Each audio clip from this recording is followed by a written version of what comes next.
Good morning to all.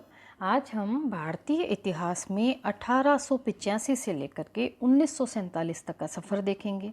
यह सफ़र हमारा प्रमुख तिथियों को लेकर के उनसे संबंधित घटनाओं को जोड़ते हुए चलेगा। देखिए, सार रूप में किताबें आपने बहुत पढ़ी होगी, परंतु सार रूप में जहाँ तक मेरा अनुभव कहता है आपको कम से कम इतनी तिथियाँ घटनाओं सहित याद रहनी बहुत ही आवश्यक है। तो हम स्टार्ट करते हैं 1885 से ही।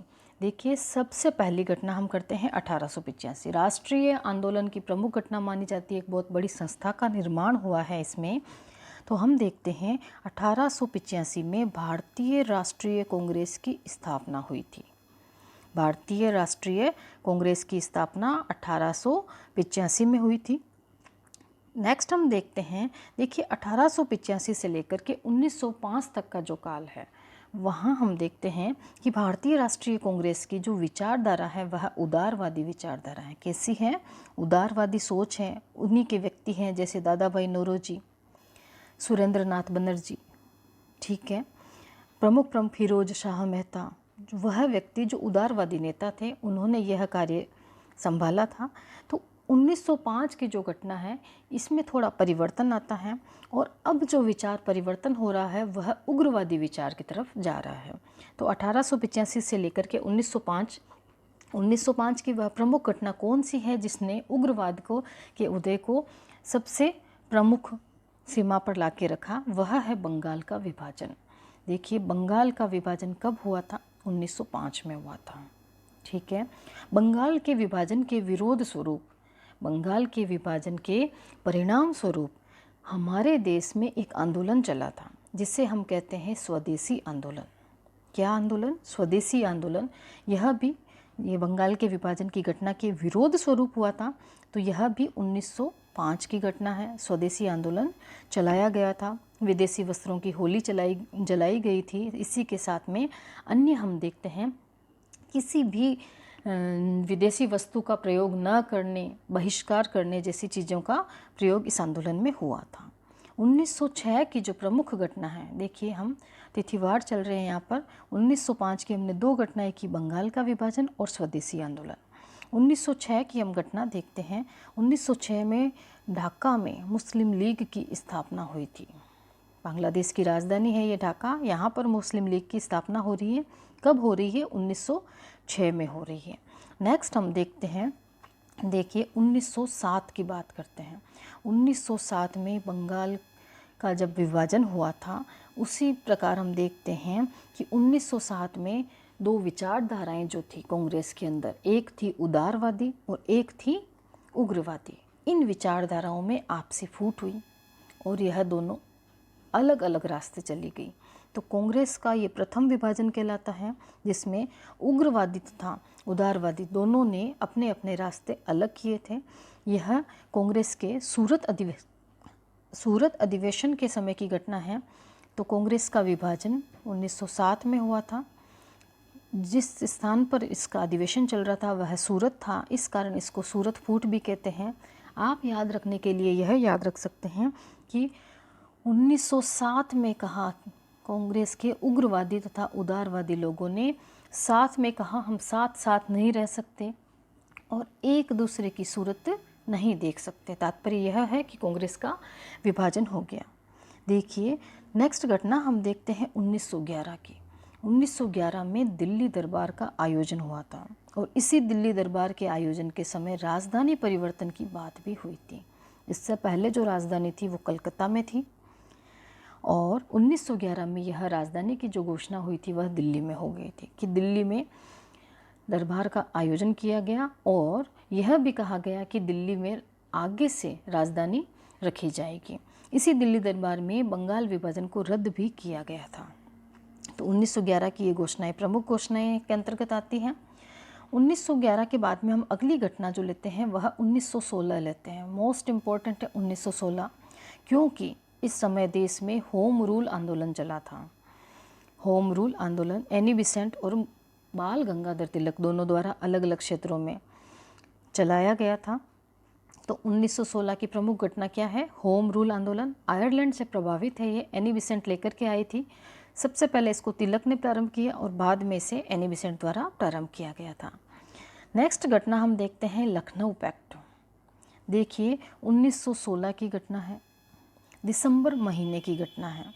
दिसंबर के महीने में कांग्रेस के सभी अधिवेशन हुए हैं। लगातार 1930 तक जो कांग्रेस के सभी अधिवेशन हैं वह दिसंबर के लास्ट 3 दिन में हुए हैं। इस अधिवेशन की हम बात करते हैं तो यह अधिवेशन लखनऊ में हुआ था। इस कारण लखनऊ पैक्ट में जितनी भी बातें हुई हैं, जो इस अधिवेशन में बातें हुई हैं वह लखनऊ समझौता भी कहलाती हैं। अब यह समझौते की हम बात करें तो यह समझौता किन किन के मध्य हुआ था, तो यह समझौता मुस्लिम लीग तथा कांग्रेस के मध्य हुआ था। मुस्लिम लीग तथा कांग्रेस के मध्य 1916 में लखनऊ पैक्ट हुआ था। अब हम देखते हैं इसी लखनऊ पैक्ट के समय हम प्रमुख घटना देखते हैं कि जो गरम दल और नरम दल के दो विभाजन हुआ था, जो सूरत फूट के नाम से भी जाना जाता है, यहाँ पर दोनों एक हो जाएंगे। क्या हो जाएंगे? एक हो जाएंगे। तो एनी बेसेंट तथा तिलक के प्रयासों से यह सब कार्य संभव हो पाया था। नेक्स्ट घटना हम देखते हैं, एक आती है मोंटेक्यू घोषणा, जो 20 अगस्त 1917 को की गई थी। रोलेट एक्ट की घटना बहुत ही इम्पोर्टेंट घटना है इतिहास में, तिथि सहित आपको याद करनी है। 19 मार्च 1919 क्या आया था? रोलेट एक्ट आया था। देखिए रोलेट एक्ट को काला कानून भी कहा जाता है क्योंकि इसमें न वकील न दलील।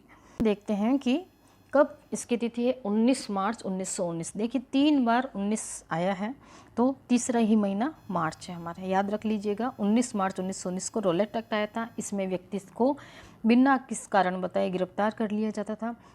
इस कारण इसे काले कानून की संज्ञा दी गई थी और इसके विरोध स्वरूप अलग अलग स्थानों पर कई सारी सभाओं का आयोजन किया गया, हड़तालें की गई, नाराबाजी की गई, रैलियां निकाली गई। इन्हीं में से हम एक अगली घटना देखते हैं जो रोलेट एक्ट के विरोध स्वरूप ही हुई थी, जलियांवाला बाग हत्याकांड। देखिए इतिहास को झकझोरने वाली घटना है ये, जिसका प्रभाव अमिट है। तात्पर्य यह है अब तक इसका प्रभाव इतना गहरा है कि इस स्थान की महिमा, इस स्थान पर जो अखंड ज्योति जलती है वह अभी भी लोगों के सीने में उस दर्द को महसूस करवाती है। तो देखिए जलियांवाला बाग हत्याकांड अमृतसर की घटना है ये। अमृतसर की हम बात करें जलियांवाला बाग के अंतर्गत 13 अप्रैल 1919 को बैसाखी के दिन, क्योंकि 13 अप्रैल को बैसाखी थी, बैसाखी के दिन 1919 में जलियांवाला बाग नामक स्थान पर सभी ने रोलेट एक्ट के विरोध में एक सभा का आयोजन किया था और जनरल डायर के द्वारा निहत्थे लोगों पर गोलियां चलवाई गई थी। इतिहास को झकझोरने वाली घटना सच में कहूँ तो 13 अप्रैल 1919 बैसाखी के दिन। अगली हम घटना देखते हैं, देखिए खिलाफत आंदोलन। अब खिलाफत आंदोलन भी इतिहास की दृष्टि से इम्पोर्टेंट बनता है। कारण क्या है? देखिए खिलाफत जो घटना है खलीफाओं से संबंधित है। यह एक स्वर्णिम अवसर माना गया गांधी जी के द्वारा, जब हिंदू और मुस्लिम लोगों को एक किया जा सकता था। खलीफा तुर्क की एक घटना है। तुर्क में खलीफा पद की समाप्ति को लेकर के एक आंदोलन चलाया गया, जिसका यहाँ पर हम देखते हैं कि भारत में भी असर था। तो खिलाफत आंदोलन 1919 से लेकर के 1922 के मध्य चला था और गांधी जी के द्वारा इनका पूरा सपोर्ट किया गया था। नेक्स्ट हम घटना देखते हैं, देखिए दिसंबर 1920 की। दिसंबर शब्द आया है, मैंने अभी बताया कांग्रेस के अधिवेशन होते थे। यहाँ पर ये कांग्रेस का जो अधिवेशन है वह नागपुर में हो रहा है। देखिए कांग्रेस के 55 से अधिक अधिवेशन हुए थे। कुछ ही अधिवेशन का यहाँ पर जिक्र किया गया है, वो भी तिथि सहित। कारण यह है कि इस अधिवेशन में कोई महत्वपूर्ण निर्णय लिया गया था, जिससे हम बात करते हैं दिसंबर 1920 में कांग्रेस का नागपुर अधिवेशन में असहयोग आंदोलन को स्वीकृति दी गई थी। किस आंदोलन को? असहयोग आंदोलन को। अब आप सोचेंगे कि देखिए आप 1 अगस्त 1920 को असहयोग आंदोलन का प्रारंभ हो चुका था, लेकिन इम्पोर्टेंट इसलिए है क्योंकि उस समय की सबसे बड़ी संस्था है कांग्रेस, और कांग्रेस ने इसे समर्थन कब दिया था? दिसंबर के महीने में। किस अधिवेशन में दिया था? नागपुर अधिवेशन में। तो दिसंबर 1920 की घटना नागपुर अधिवेशन में कांग्रेस का अधिवेशन है, जिसमें असहयोग आंदोलन को स्वीकृति प्रदान की गई थी और असहयोग आंदोलन 1 अगस्त 1920 को प्रारंभ हो गया था। इसे असहयोग आंदोलन में हम देखते हैं 3 तिलक की मृत्यु हो जाती है और गांधी जी कहते हैं मेरा दाहिना हाथ खो गया। असहयोग आंदोलन बहुत ही प्रसिद्ध आंदोलन था। एक बार के लिए जनता को यह लगने लग गया था कि हम स्वतंत्रता प्राप्त कर लेंगे, लेकिन एक अहिंसक आंदोलन ने जब हिंसा का रूप ले लिया तो गांधी जी ने इस आंदोलन को स्थगित कर दिया। अब वह घटना कौन सी थी? वह घटना थी चौरी चौरा कांड। कौन सा? चौरी चौरा कांड। 5 फरवरी, डेट सहित याद कीजिएगा, 5 फरवरी 1922 को ये घटना घटी थी। ठीक है, गोरखपुर यूपी की घटना है। इसमें एक पुलिस थाने को आंदोलनकारियों द्वारा जला दिया गया, जिसमें 22 लोगों की मृत्यु भी हो गई। इस हिंसक घटना के कारण गांधी जी का मन खिन्न हो गया और महात्मा गांधी द्वारा इस आंदोलन को पुनः स्थगित कर दिया गया। यह जो घटनाएं आज हम कर रहे हैं, यह क्रमानुसार भी एग्जाम में पूछी जा सकती है। ठीक है, अब हम देखते हैं कि कुछ व्यक्ति हैं जिन्होंने कांग्रेस से थोड़ा अलग विचार रख करके एक नई पार्टी की स्थापना की, जिनमें हम देखते हैं कि मोतीलाल नेहरू, चित्तरंजन दास, इनका नाम प्रमुख रूप से आता है। तो स्वराज पार्टी की स्थापना 1 जनवरी 1923 को हुई थी, क्योंकि गांधी जी द्वारा अचानक से आंदोलन को स्थगित कर देना, सभी लोगों की राय मशवरा किए बिना स्थगित कर देना, लोगों को अपने विचार रखने के लिए, विरोध प्रदर्शन करने के लिए अलग स्थान प्राप्त करने के लिए मोड़ दिया गया और उन्होंने अलग से एक स्वराज पार्टी की स्थापना की। तो स्वराज पार्टी की स्थापना 1923 में हुई थी। यह कुछ इतिहास की जो घटनाएं हैं, अमिट घटनाएं हैं, जिनको पढ़ना, जितनी गहराई से पढ़ना भी आवश्यक है। यहाँ हम तो एग्ज़ाम के पॉइंट ऑफ व्यू से देखते हैं कि कौन सी घटना इम्पोर्टेंट है, बाकी अगर इतिहास को आप जियो तो देखते हैं, हम पाते हैं कि इतिहास तो इतिहास है। देखिए, अगली जो हम घटना देख रहे हैं, हमारी आज का सफ़र 1885 से लेकर के पूरा 1947 तक का रहेगा। घटनाओं के संबंध में हम 1923 की घटना में हमने स्वराज पार्टी की स्थापना देखी।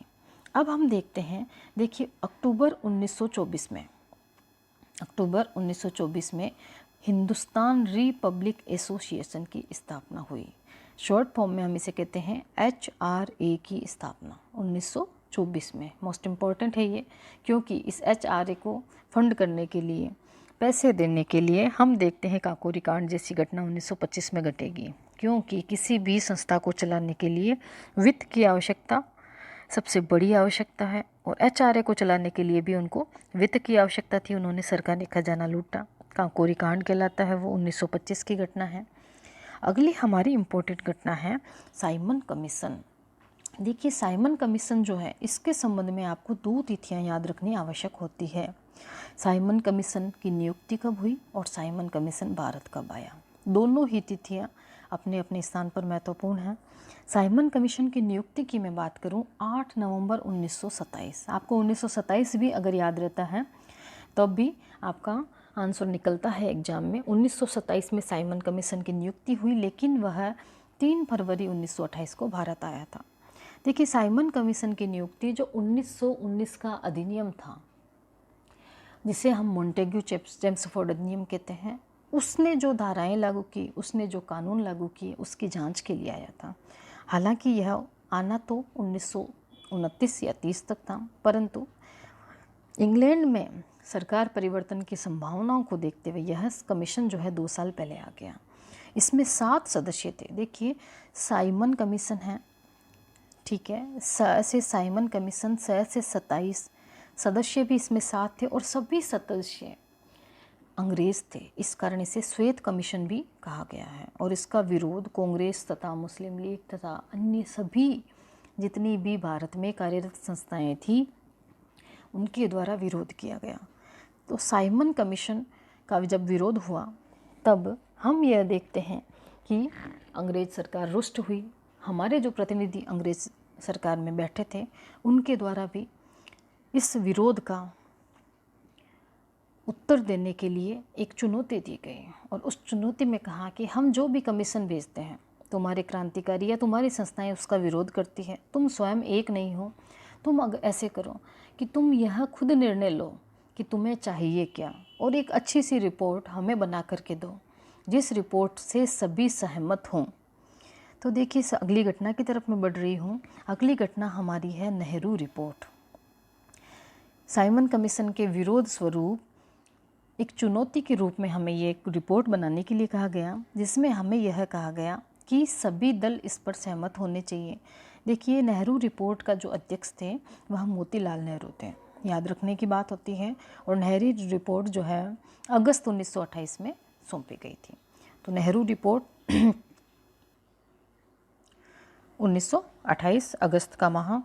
अगली घटना आती है बारदोली सत्याग्रह। घटना थोड़ी सी इम्पोर्टेंट है। कारण यह है कि बारदोली सत्याग्रह के समय में ही बारदोली का हम देखते हैं महिलाओं के द्वारा वल्लभ भाई पटेल को सरदार की उपाधि दी गई थी। तो बारदोली स्थान भी इम्पोर्टेंट बन जाता है। बारदोली सत्याग्रह अक्टूबर 1928 में हुआ था। कब हुआ था? अक्टूबर 1928 में हुआ था। अगला हम देखते हैं, देखिए घटनाओं की तरफ बढ़े, क्रांतिकारी स्वरूप की तरफ हम बढ़ रहे हैं। अब जो है साइमन कमीशन की घटना को पुनः जोड़ते हुए चलूँगी। साइमन कमीशन की हम बात करते हैं। इस समय हम यह देखते हैं कि साइमन कमीशन के विरोध स्वरूप जब रैली निकाली गई तो उस रैली में लाला लाजपत राय की मृत्यु हो गई। किसकी मृत्यु हो गई? लाला लाजपत राय की। और लाला लाजपत राय की मृत्यु का बदला लेने के लिए भगत सिंह, बटुकेश्वर दत्त, नेक्स्ट हम नाम लेते हैं सुखदेव, राजगुरु, ये जो युवा व्यक्ति थे इनके द्वारा एक कांड करने की कोशिश की गई जो कहलाता है लाहौर षड्यंत्र केस। मोस्ट इम्पोर्टेंट है। लाला जी की मृत्यु का बदला लेने के लिए यह सैंडर्स पर गोली चलाएंगे। लाहौर षड्यंत्र केस के नाम से ये प्रसिद्ध है। हम देखते हैं 8 अप्रैल 1929 की ये घटना है। 1929 में लाहौर के अंदर ये केस हुआ जिसमें गोली चलाने के उपरांत दीवारों पर यह लिखा गया कि लाला जी की हत्या का बदला ले लिया गया है। उसे हम कहते हैं लाहौर षड्यंत्र केस। 8 अप्रैल 1929 की ये घटना है। नेक्स्ट हम देखते हैं कि कांग्रेस का लाहौर अधिवेशन, जवाहरलाल नेहरू द्वारा इसकी अध्यक्षता की गई थी। कांग्रेस का लाहौर अधिवेशन दिसंबर 1929 में हुआ था। क्योंकि यह इम्पोर्टेंट इसलिए भी बन जाता है कि इसमें पूर्ण स्वाधीनता की मांग की गई थी कि हमें अब औपनिवेशिक साम्राज्य नहीं चाहिए, हमें अब छोटी स्वतंत्रता नहीं चाहिए, हमें अब पूर्ण स्वतंत्रता चाहिए। तो एक प्रश्न बनता है, कांग्रेस द्वारा पूर्ण स्वाधीनता की मांग अपने किस अधिवेशन में की गई थी? लाहौर अधिवेशन में। लाहौर अधिवेशन कब हुआ था? 1929 में हुआ था। नेक्स्ट हम देखते हैं लाहौर अधिवेशन की अध्यक्षता किसने की थी? जवाहरलाल नेहरू ने की थी। इन्हीं के द्वारा जब यह अधिवेशन किया जाता है तो 2 जनवरी 1930 को एक स्वाधीनता दिवस की घोषणा की जाती है। कहा जाता है कि हम अब 26 जनवरी को हमेशा स्वाधीनता दिवस मनाया करेंगे। तो स्वाधीनता दिवस की घोषणा 2 जनवरी को वो करते हैं। अगली जो घटना है, अगला जो रुख है, पुनः हम देखते हैं महात्मा गांधी की तरफ बढ़ता है। क्योंकि गांधी के द्वारा पुनः एक बार सक्रियता दिखाई जाती है। देखिए असहयोग आंदोलन में जब चोरी चोरा कांड हो जाता है 5 फरवरी 1922 को, इस बीच में लेकर के हम देखते हैं कि 1930 तक गांधी जी थोड़ा सा राजनीति से दूर रहते हैं। लेकिन अब स्वयं कांग्रेस के द्वारा गांधी जी को एक आंदोलन चलाने के लिए आमंत्रित किया जाता है और कांग्रेस के द्वारा गांधी जी के पूर्ण समर्थन के साथ में गांधी जी को ये मोर्चा सौंपा जाता है, जिससे हम घटना को कहते हैं नमक सत्याग्रह। इसी घटना को हम कह सकते हैं सविनय अवज्ञा आंदोलन का प्रारंभ। देखिए एक सिंपल सा प्रश्न बनता है कि सविनय अवज्ञा आंदोलन का प्रारंभ किस घटना से हुआ? तो नमक सत्याग्रह से हुआ। नमक सत्याग्रह से किस आंदोलन का प्रारंभ हुआ? सविनय अवज्ञा आंदोलन का प्रारंभ हुआ।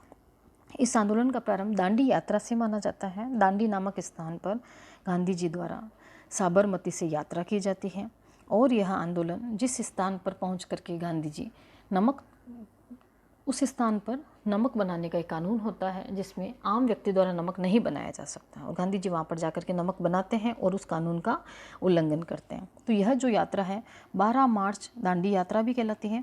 12 मार्च 1930 से लेकर के 6 अप्रैल 1930 तक की घटना है। 6 अप्रैल से ही सविनय अवज्ञा आंदोलन का प्रारंभ माना जाता है। नेक्स्ट हम देखते हैं प्रथम गोलमेज सम्मेलन के रूप में सामने आती है। देखिए गोलमेज सम्मेलन लंदन में आयोजित हुए थे। गोलमेज सम्मेलन 3 आयोजित हुए थे।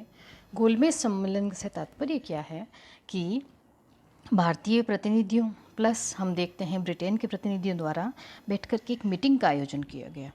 ठीक है, वह जो मीटिंग थी, वह जो सबसे पहली मीटिंग हुई थी जिसे हम कहते हैं प्रथम गोलमेज सम्मेलन, यह 12 नवंबर 1930 को हुआ था। देखिए, यह जो सविनय अवज्ञा आंदोलन है, गोलमेज सम्मेलन है तीनों, गांधी इरविन पैक्ट है, पूना पैक्ट है, कम्युनल अवार्ड है, यह जो घटनाएं हैं इतिहास की, इनमें हम देखते हैं कि एग्ज़ाम के पॉइंट ऑफ व्यू से इनके सीक्वेंस आने का ज़्यादा संभावना बनता है। तो देखिए, प्रथम गोलमेज सम्मेलन की हम बात कर रहे हैं, यह नवंबर के महीने में 1930 में आयोजित हो गया था। देखिए, पहली बात, तीनों गोलमेज सम्मेलन 30, 31, 32 को होंगे, परंतु इनके मध्य में कुछ घटनाएं होंगी। हम यहाँ तक यह चर्चा कर चुके हैं, सविनय अवज्ञा आंदोलन चालू हो चुका है दांडी यात्रा से, नमक कानून को तोड़ करके इसका प्रारंभ माना जाता है। अब हम देखते हैं कि प्रथम गोलमेज सम्मेलन में इस विरोध के कारण, आंदोलन जो चल रहा था, इस विरोध के कारण कोई भी कांग्रेस का प्रतिनिधि था उसने भाग नहीं लिया था। ठीक है, अब भाग नहीं लेने के कारण यहाँ के जो गवर्नर हैं, वायसराय हैं, उनको गांधी जी से समझौता करना पड़ा। गांधी इरविन समझौता हमारी अगली घटना है। प्रथम गोलमेज सम्मेलन में कोई भी कांग्रेस का प्रतिनिधि भाग नहीं ले रहा है, इस कारण गांधी इरविन समझौता हुआ। गांधी और इरविन के बीच में समझौता 5 मार्च को 1931 को हुआ था। कब हुआ था? 5 मार्च 1931 को हुआ था। इस समझौते में गांधी जी द्वारा जितनी भी मांगे रखी गई वो इरविन के द्वारा स्वीकार की गई थी। नेक्स्ट हम देखते हैं द्वितीय गोलमेज सम्मेलन 1931 में 7 सितंबर को आयोजित हुआ। 30, 31, 32 होंगे तीनों गोलमेज सम्मेलन। इस सम्मेलन में क्योंकि पहले गांधी इरविन समझौता हो चुका है, इस कारण कांग्रेस का एकमात्र प्रतिनिधि के रूप में गांधी जी ने भाग लिया था।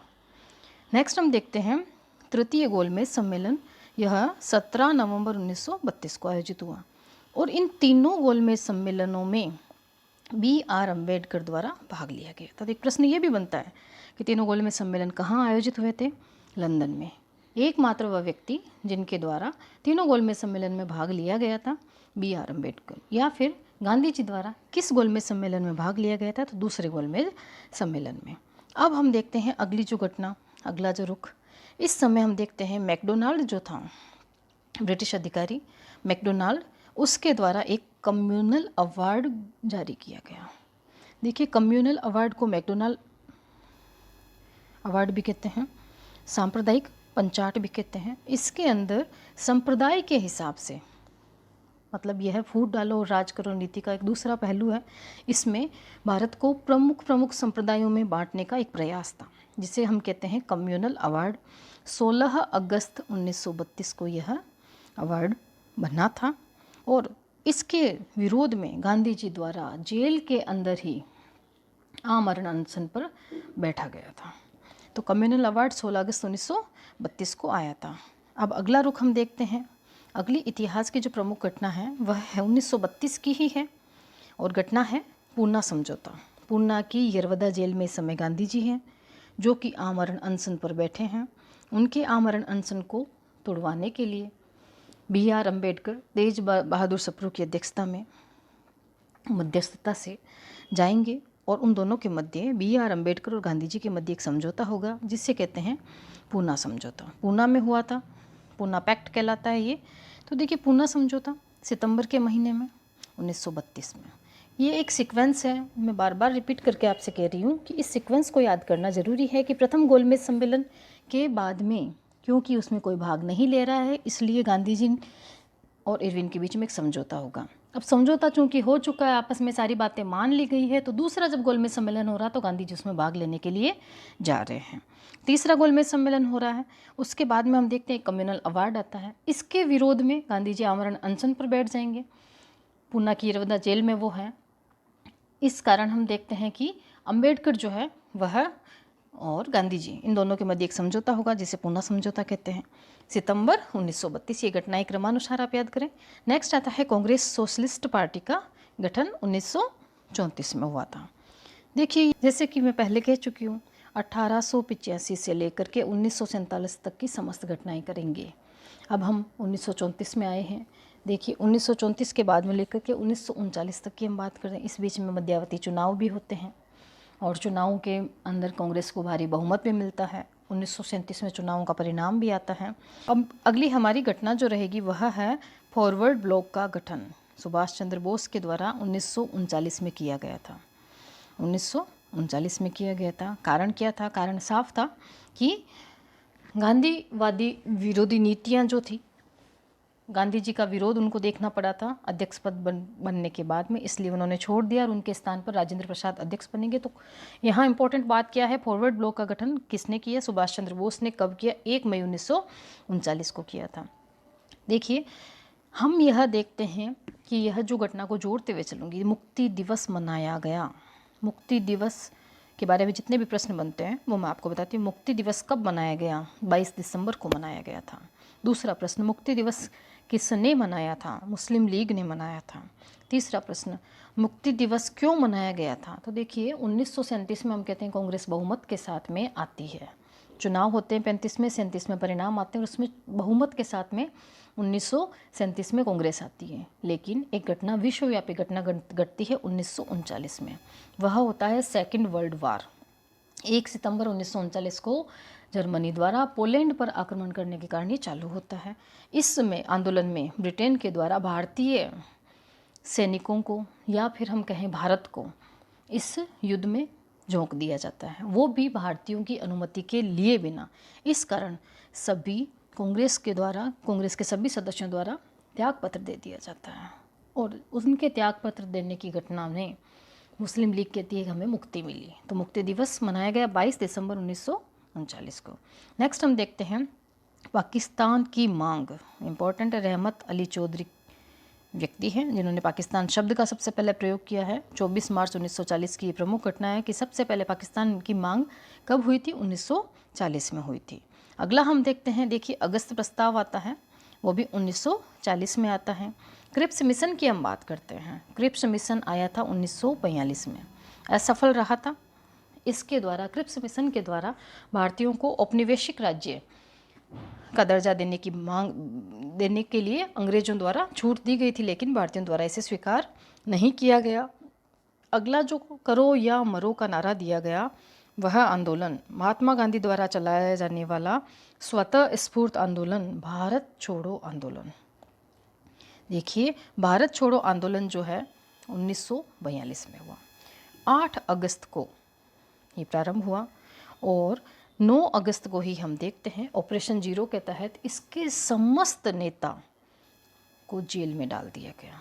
इस कारण यह भूमिगत रूप से चलाया गया और सारी जनता ने स्वतः इसमें भाग लिया। इस कारण इसे स्वतः स्फूर्त आंदोलन कहते हैं, क्योंकि इसका नेतृत्व करने वाला कोई एक पर्टिकुलर व्यक्ति नहीं था। तो 1942 का जो भारत छोड़ो आंदोलन था काफ़ी असरदायक आंदोलन था। इसमें हिंदू मुस्लिम सभी लोगों ने साथ भाग लिया था। अगली घटना हम देखते हैं CR formula, Chittaranjan Das formula की हम बात कर रहे हैं, जो 1944 में आया था लॉर्ड वेवेल के समय में। और उन्हीं लॉर्ड वेवेल के प्रत्युत्तर में एक शिमला में सम्मेलन हुआ था 1945 में, 25 जून 1945 को। इसे वेवेल प्लान भी कहते हैं।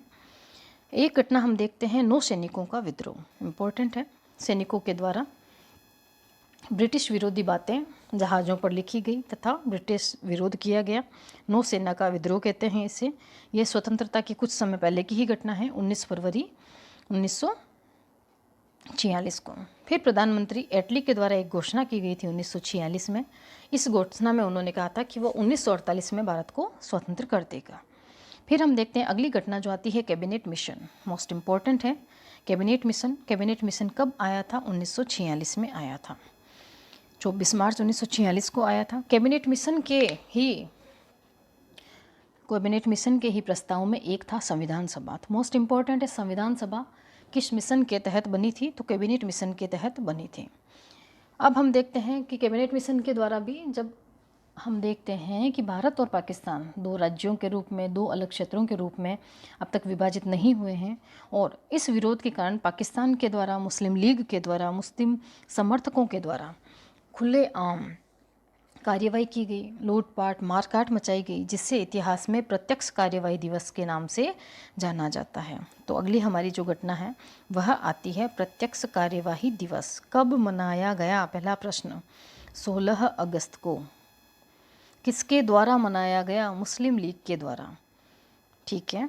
अगला आता है कि हमने कहा कैबिनेट मिशन के तहत संविधान सभा का निर्माण हुआ और संविधान सभा के द्वारा ही संविधान सभा को ही अंतरिम सरकार की संज्ञा दी गई है।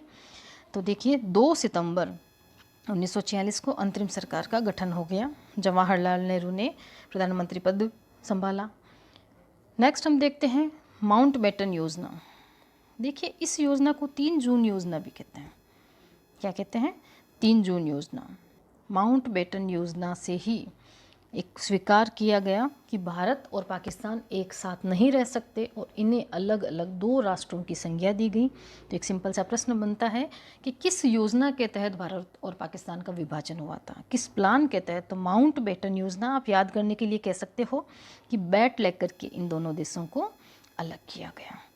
कैबिनेट मिशन में भी एक प्रश्न बनता है क्योंकि संविधान सभा का निर्माण इसके कहने पर हुआ था, तो कैबिन का निर्माण या संविधान सभा का निर्माण कैबिनेट मिशन के तहत हुआ था। माउंटबेटन योजना को ही 3 जून योजना कहते हैं। स्वतंत्रता से कुछ समय पहले की ही बात है, 1947 की ही ये बात है। नेक्स्ट हम देखते हैं हमारी जो अगली घटना है 15 अगस्त 1947 को भारत आज़ाद हो गया था, स्वतंत्र हो गया था, स्वाधीनता को प्राप्त कर लिया था, गुलामी की बेड़ियाँ तोड़ ली थी। तो स्वतंत्रता प्राप्ति हमें 15 अगस्त को मिली थी और इसीलिए हम स्वतंत्रता दिवस के रूप में उसे मनाते हैं। उसी प्रकार हम देखते हैं गणतंत्र भारत में जो राष्ट्रपति का पद है वही होना, भारत का सर्वे सर्वा राष्ट्रपति होना और राष्ट्रपति जो है निर्वाचित होना हमारे गणतंत्र की पहचान है। तो भारत गणतंत्र कब बना था? तो 26 जनवरी 1950 को बना था। ये छोटा सा घटनाओं से संबंधित परिचय था। आशा करती हूँ कि आपको यह समझ में आया होगा। चैनल को लाइक, शेयर एंड सब्सक्राइब ज़रूर करें। Thank you all.